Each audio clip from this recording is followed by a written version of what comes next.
அண்ணாமலை நீக்கமும் அண்ணாமலை மாற்றமும் இந்த அதிமுக பாஜக கூட்டணியால் நிகழ்ந்திருக்கா? நீக்கமும் மாற்றமும் ஒரே வார்த்தையா?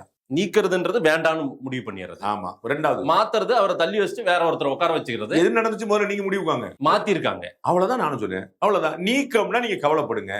மாற்றுறது என்ன போகுது? ஜேபி நட்டா மாத்த போறாங்க. பாத்துக்கிட்டே இருங்க. என்ன செய்ய அப்ப அவர் சஸ்பென்ஷனா? இல்ல சார், இதுக்கும் அதுக்கும் தொடர்பு இருக்கா அப்படின்னு நான் கேக்குறேன். அதிமுக பாஜக கூட்டணி அமையணும்னா அண்ணாமலையை மாற்றி ஆக வேண்டும் அப்படின்றது சொன்னேன். இந்த இதுக்கும் நான் பதில் என்ன சொல்லிருக்கேன்? இது நிபந்தனையும் அல்ல, நீக்கமும் அல்ல, ராஜினாமாவும் அல்ல. இது மாற்றம். 4 வார்த்தைக்குமான வித்தியாசம் தெரிஞ்சுங்க. என்ன தேவை இருக்கு?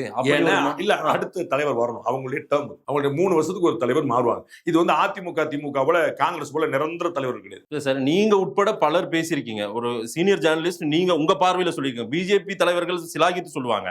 ஆனா நீங்க என்ன சொன்னீங்க?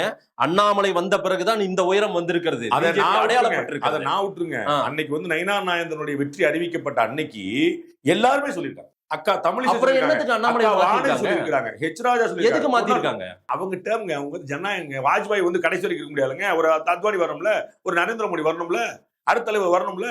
நீங்க வந்து சிவராஜ் சிங் சௌஹான் பிரதமர் செஞ்சுட்டு இருந்தாரு. 3 முறை முதலமைச்சர். எதுக்கு மாத்தினாங்க? வசுந்தரா சிந்தியா ஏற்கனவே முதலமைச்சர். எதுக்கு மாத்தினாங்க? இது உங்க கட்சி மாதிரி கிடையாதுங்க. காலம் பூரா நான் தான் அப்படின்னு. அது ஜனநாயக பூர்வமான கட்சிங்க. தொண்டர்கள் அப்படி நம்பலையே. அபிமானத்தை பெற்றது அண்ணாமலையுடைய வெற்றி.